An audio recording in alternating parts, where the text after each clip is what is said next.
That is the miscellaneous criminal number 5, E558, 2025, Public versus Zakaria.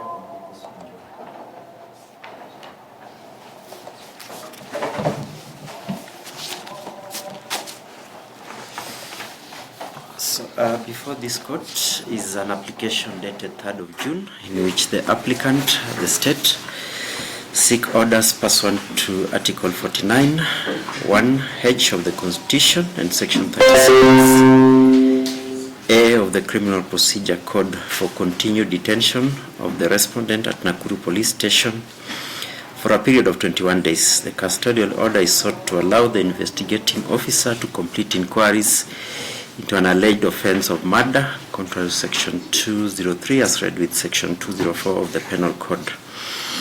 The respondent was arrested on the 2nd of June at 1400 hours in connection with the murder of the deceased who worked at an M-Pesa shop at Manchi Meat.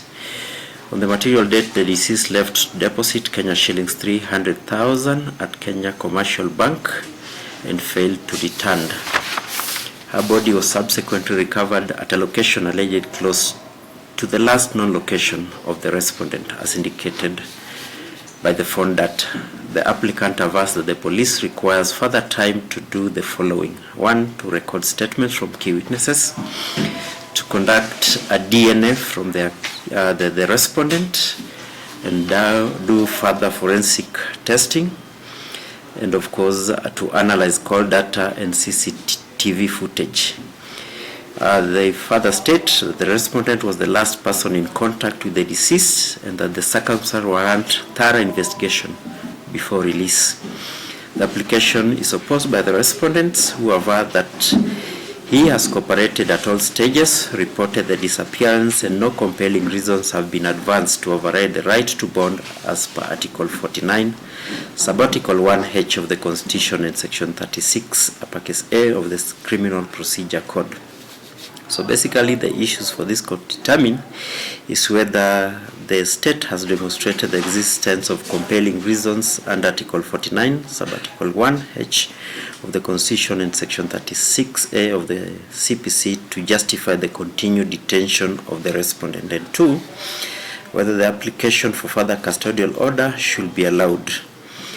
So in relation to Article 49, it states, and I quote, an arrested person has the right to be released on bond or bail on reasonable condition pending a charge or a trial unless there are compelling reason not to be released.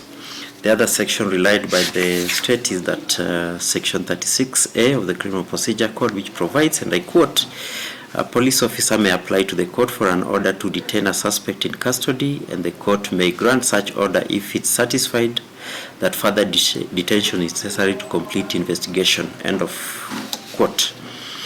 So look at the bail and bond policy guideline. Elaborates on what constitute compelling reasons, including likelihood of interfering with the investigation or witnesses, risk of the suspect absconding, a need to protect integrity of evidence, or public safety consideration.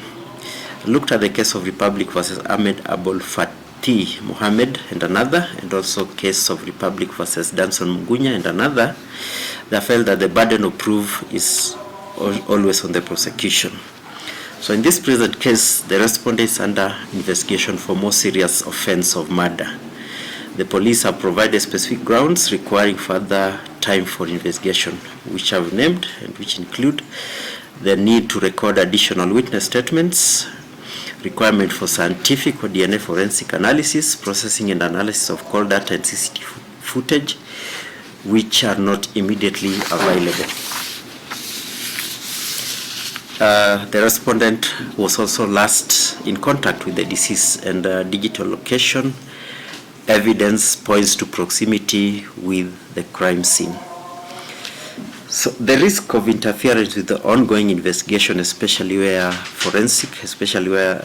DNA has to be taken from the respondent, and of course the issue of digital and additional witness account remains outstanding, is real and non-speculative. The fact that the respondent and the deceased were in close relationship, that is husband and wife, as mentioned by the respondent counsel, intensifies the risks of interference with witnesses known to both. While bodies are right, investigation in complex and serious felonies can constitute a compelling reason for temporary pre-charge detention, as demonstrated in the case of Republic versus Robert Zipporah Nzilani, and the case of Republic versus David Manyara Njagi.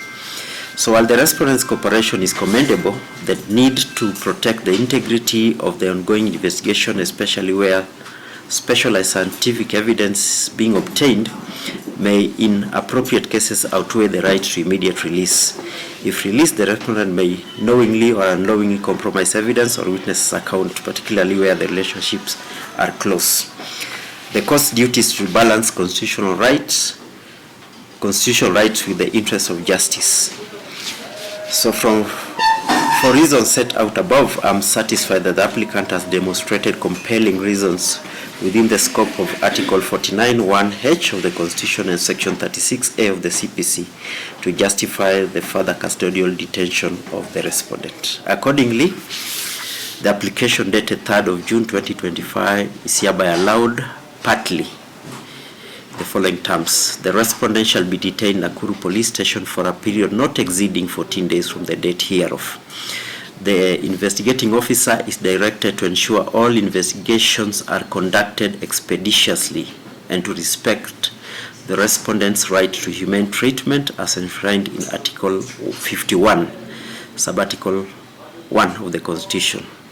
And lastly, the investigating officer must update the counsel for the respondent the progress of the investigation during the remand period and allow the counsel access to the respondents, ordered accordingly.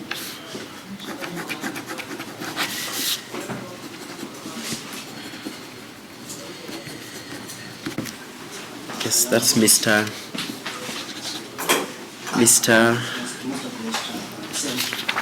Who? Just a minute. Did? Orina, sorry. It was escaping me, Mr. Orina, for the respondent.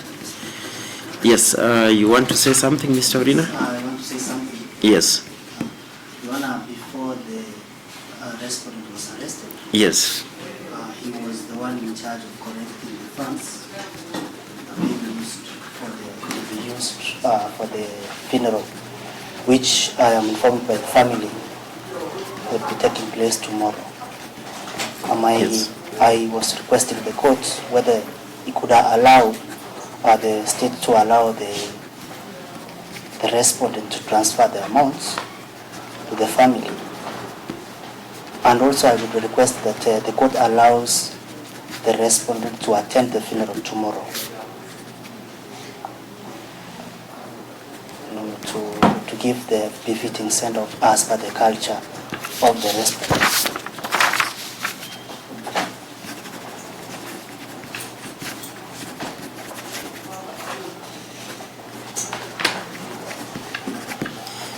Miss Nancy?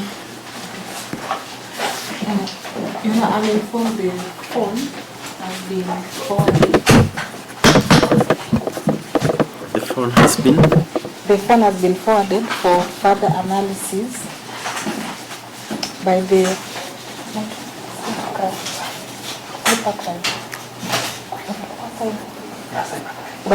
cybercrime analyst. So we will not be in a position to return the same to him as it is an exhibit. On the second issue, your directives are very clear. Releasing the suspect to attend the funeral will compromise the investigations, since there is likelihood that he will interfere with witnesses as he might come across them while in attendance. We are opposed to that application.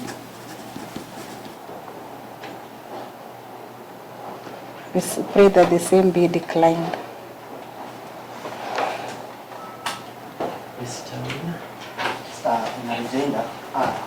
Your Honor, we request that if he can be given even restricted attendance at the funeral, it should be. He can be given police escort to the funeral to ensure it. Do you have enough police to do that? No, it's not a funeral. Is it practical? Mr. Urina, is it practical? Your Honor, I think it is practicable by reason that the police officers have the duty to provide that security, to ensure that if they are alleging that he can interfere with the witnesses, then they can give him security to ensure that he does not interfere with the witnesses.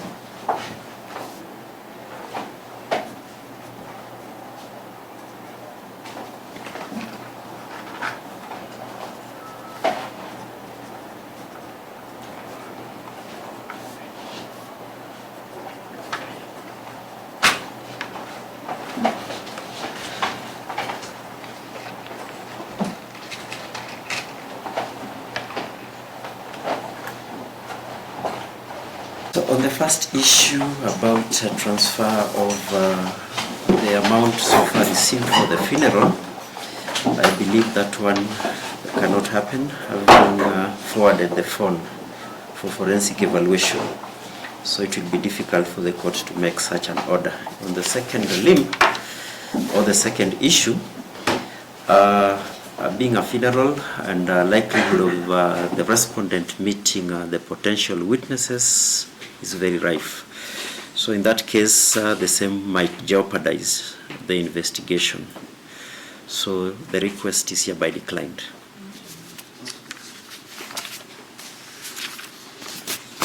So we come back for mention after the 14 days. That will take us to which date?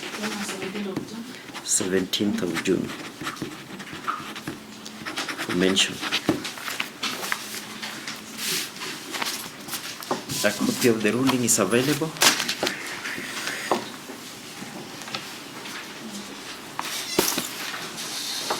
We have SO Children, SO number 106 of 2021, Frederick Ambunya.